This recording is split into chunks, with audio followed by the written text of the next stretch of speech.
Facebook পেজের recommendation বন্ধ হয়ে গেলে কিভাবে আপনি পুনরায় রিকমেন্ডেশনটি চালু করবেন অর্থাৎ অ্যাক্টিভ করবেন আজকের এই ভিডিওতে আমি আপনাদের দেখাবো। শুরুতেই আপনারা আমার স্ক্রিনটাকে যদি একটু খেয়াল করেন দেখতে পারবেন এইখানে এই পেজ হ্যাজ সাম ইস্যু লেখা দেখাচ্ছে এবং এখানে দেখতে পারবেন একটা ইয়েলো আইকন রয়েছে। এর নিচে যদি আপনি একটু খেয়াল করেন তাহলে দেখতে পারবেন এখান থেকে লেখা আছে আপনার রিকমেন্ডেশন অ্যাট রিস্ক, এটা কিন্তু লেখা আছে। এর ঠিক নিচে আপনারা দেখতে পারবেন মনিটরেশন অ্যাট রিস্ক। তো এই যে সমস্যাটা, আমাদের ফেসবুক এখন কোনো সমস্যা দিলেই রিকমেন্ডেশন কিন্তু সাসপেন্ডেড করে দেয় বা এই ধরনের ইস্যুগুলো কিন্তু দেয়। তবে আপনি চাইলে ফেসবুকের কাছে আবেদন করে এই ধরনের পেজটা কিন্তু আপনি ঠিক করতে পারেন। তো এই পেজটাই আমি অলরেডি ঠিক করছি, আমি আপনাদের যদি দেখাই এখন দেখতে পারবেন যেখানে আগে আমাদের এখানে ইস্যু ছিল, দেন সেই ইস্যুটা কিন্তু এখান থেকে নেই এবং এখানে টিক মার্ক দেখতে পাচ্ছেন, এই টিক মার্কের এখানে কিন্তু আপনার ইয়েলো আইকন ছিল আর এখানে অ্যাট্রিক্স ছিল, তারপর এখানে হচ্ছে অ্যাট্রিক্স ছিল। দেখতে পারবেন প্রত্যেকটা বিষয় কিন্তু অ্যাক্টিভ হয়ে গিয়েছে। তো আপনিও যদি আপনার সাসপেন্ডেড রিকমেন্ডেশন পেজ এরকম যদি দেখায় বা হচ্ছে মনিটরেশন অ্যাট্রিক্স এরকম দেখায় তাহলে ফেসবুকের কাছে আপনি আবেদন করতে পারেন। ওদের কাছে যদি আপনার মনে হয় যে হ্যাঁ এটা তারা হচ্ছে গিয়ে ভুলবশত দিয়েছে বা আপনার পেজে ফ্ল্যাগেড ভুলবশত আসছে, তো সেই ক্ষেত্রে ওরা বিবেচনা করে আপনাকে কি করে দিবে, এটা অন করে দিবে বা মনিটরেশন যদি রেস্ট্রিক্টেড হয়ে থাকে সেটাও কিন্তু অন করে দিবে যদি আপনার মানে ভাগ্যটা খুব ভালো হয়। আমরা যে কাজটা করতে পারি, আমরা আমাদের জায়গা থেকে এটা আবেদন করব, এরপর ওরা রিভিউ করে আমাদের কি কাজ করবে, এই মনিটরেশন রিকমেন্ডেশন ব্যাক দিবে বা মনিটরেশন অ্যাক্টিভ এটা রিকমেন্ডেশন ব্যাক দিবে। তবে আপনি আবেদন করলেই যে বিষয়টা আপনি এমন পাবেন বিষয়টা কিন্তু এমন না। আমি আপনাদের দেখাই এই যে পেজের সমস্যা আর কি, যে আপোটার আমি কাজ করে দিচ্ছি আমি আপনাদের দেখাই। এই দেখেন তিনি আমাকে প্রথমে তার সমস্যাটা দেখাইছে যে পেজ রিকমেন্ডেশন, এই যে গ্রোথ অ্যাট রিস্ক এরকম ব্রোকেন অনেক সমস্যা কিন্তু অনেক সমস্যা ছিল। তারপরে যে রিকমেন্ডেশন সব কি ছিল আপনার বন্ধ ছিল, সব কিছু কিন্তু তিনি আমাকে দেখাইছে। তো সাসপেন্ডের যে বিষয়টা আপনার রিকমেন্ডেশন সাসপেন্ড করছে, সেম একই বিষয় আমি বেশ কয়েকটা পেজে কাজ করেছি এরকম। তো দেখা যায় যে কিছু কিছু পেজে কিন্তু এগুলো এমনিতেই ঠিক হয়ে যায়, মানে আপনি যখন আবেদন করবেন তারপর ফেসবুক এমনিতে ঠিক করে দেয়। আবার কিছু কিছু পেজ আছে ওগুলোতে কিন্তু ওরা ঠিক করে না।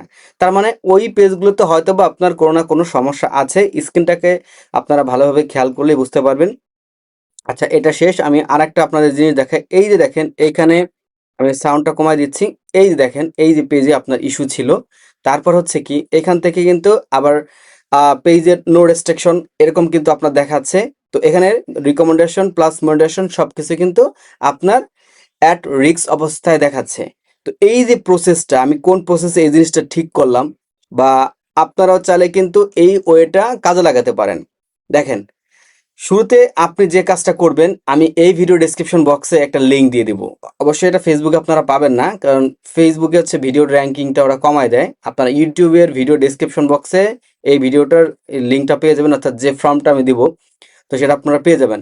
পেয়ে যাওয়ার পর আপনার কাজ হচ্ছে গিয়ে, আমি আপনাদের দেখাই আমার নোটপ্যাড কই, এই হচ্ছে আমার নোটপ্যাড। এই যে এরকম একটা লিঙ্ক পাবেন, আপনার কাজ হচ্ছে এই লিঙ্কে আপনি একটা ক্লিক করবেন। লিঙ্কে ক্লিক করার পর তারপর এখান থেকে আমি জাস্ট নামে ক্লিক করলাম, এখান থেকে আমি সিলেক্ট করে দিলাম, অর্থাৎ এখন শুধুমাত্র আমি এটা ব্যবহার করব। এই যে দেখেন এখানে ফেসবুক আমাদের একটা জিনিস দিয়ে দিয়েছে যে পেজ পলিসি অ্যাপিল, মানে আমাদের পেজে যদি কোনো ধরনের পলিসি আসে সেই ক্ষেত্রে আমরা কি কাজ করতে পারি, ফেসবুকের কাছে আবেদন করতে পারি। ফেসবুকের কাছে আবেদন করতে পারি এই লিঙ্কের মাধ্যমে। এখানে আপনার পেজের লিঙ্ক দিতে হবে। তবে দেখতে পাচ্ছেন এখানে কি লেখা আছে, এখানে স্পষ্টভাবে লেখা আছে, ফেসবুক বলেছে if you think your page was flagged for artificial distribution for content by mistake you can submit an appeal.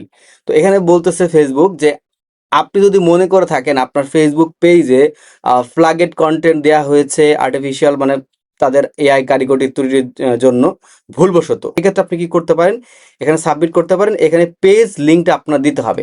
আপনি যে কাজ করবেন, আপনার ফেসবুকটা ওপেন করবেন, ওপেন করার পর সুইচ করে পেজটা ওপেন করবেন। ওপেন করে আমি যেভাবে আপনাদের দেখালাম এভাবে আপনি কাজ করবেন। বা অনেকের ক্ষেত্রে অফিসিয়াল অ্যাপে কিন্তু আনবে না, সেক্ষেত্রে আপনারা যে কাজটা করবেন, এখানে যে লিঙ্কটা আছে লিঙ্কটা কপি করে গুগল ক্রোমে যাবেন। গুগল ক্রোমে গিয়ে ওইখান থেকে সার্চ দিবেন এবং ওইখানেও আগে থেকে আপনার পেজটা সুইচ করে রাখবেন। এই যে সুইচ করে রাখলেন, এখন আপনার লিঙ্কটা এখান থেকে কপি করে দিতে হবে। তো আমি এখান থেকে একটু বের হয়ে আসতেছি, এই পেজটাতে আমার সমস্যা, এইরকম সুইচ করে আপনি আগে থেকে নেবেন। এখন এই পেজের হচ্ছে আমার লিঙ্ক লাগবে, লিঙ্ক দিয়ে কিন্তু আমার আবেদনটা করতে হবে। লিঙ্ক কপি করার জন্য প্রোফাইল আসলাম, এই যেখানে ক্লিক করলাম, তারপর উপরে থ্রি ডটে ক্লিক করলাম, এখন নিচের দিকে আমাদের চলে আসতে হবে, এই যে পেজ লিঙ্ক, এখানে দেখতে পারবেন অলরেডি আমাদের একটা কপি কিন্তু হয়ে গেছে। আমি জাস্ট এই অপশনটাতে আসবো, এই অপশনটাতে আসার পর এইখানে পেস্ট করব।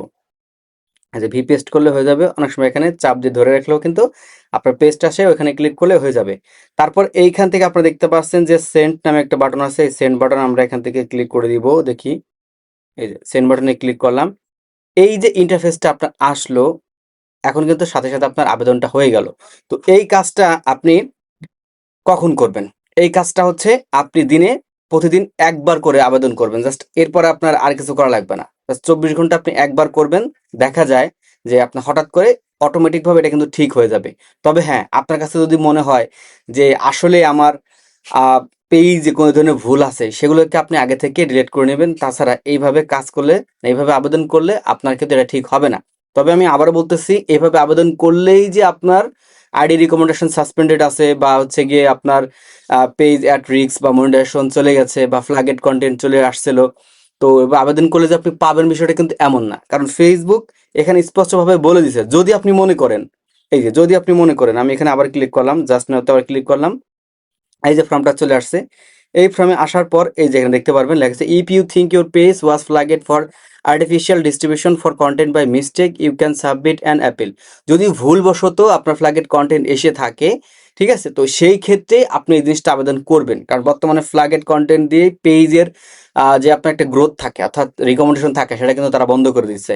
এবং যাদের শুধুমাত্র ইস্যু দিচ্ছে কোনো একটা কারণে, দেন তাদেরও কিন্তু রিকমেন্ডেশন বন্ধ করে দিয়েছে। তবে এই যে আমি প্রসেসটা আপনাদের দেখালাম, এটা তাদের সবচেয়ে বেশি কাজে লাগবে যাদের কিনা হচ্ছে কি শুধু মনিটাইজেশন আছে, কিন্তু আপনার শুধু ইস্যু এসেছে। ঠিক আছে, এই যে অ্যাট্রিক্স, এই মানে এই বিষয়গুলো যাদের আছে, দেন তাদের খুব খুব কাজে লাগবে। কারণ তাদেরটা ধরেন আসার সম্ভাবনা বেশি। আমি কয়েকটা পেজে কাজ করেছি, এই অ্যাট্রিক্সে এগুলো এসেছে, এবং ফ্ল্যাগেড পেজে যে কাজ করেছি, দেন সেগুলো আপনার রিকমেন্ডেশন ঠিক হয়েছে, তবে মনিটাইজেশনটা ভাই ফেরত আসে নাই। এই বিষয়টা আপনারা চাইলে এখন কাজে লাগাতে পারেন। আপনাদের অনেকের কিন্তু ভাই সমস্যাটা দেখা দিচ্ছে। তো এটা আবেদন করার পর যদি আপনাদের আসলে কোনো কাজ এসে থাকে, তাহলে অবশ্যই আমাকে কমেন্ট করে জানাবেন। কারণ আমি কিন্তু ভাই আগে নিজে এটা ব্যবহার করছি, ব্যবহার করার পর আমি আপনাদের সাথে শেয়ার করছি, আমি উপকার পেয়েছি, এরপর আপনাদের সাথে শেয়ার করতেছি, যাতে করে আপনারা উপকার পান। আশা করি ভিডিওতে আমি সম্পূর্ণভাবে আপনাদের আমি দেখানোর চেষ্টা করেছি। ভিডিওটা যদি ভালো লেগে থাকে, একটা লাইক দিবেন। আপনার সুন্দর মতামতটা কমেন্ট সেকশনে জানাতে ভুলবেন না, এবং এই ভিডিওটা বেশি বেশি শেয়ার করে সবাইকে দেখার সুযোগ করে দেবেন, এতটুকু অনুরোধ করব। আর সাবস্ক্রাইব করে আমাদের পাশে থাকবেন। দেখা হবে নতুন একটা ভিডিওতে। আল্লাহ হাফেজ।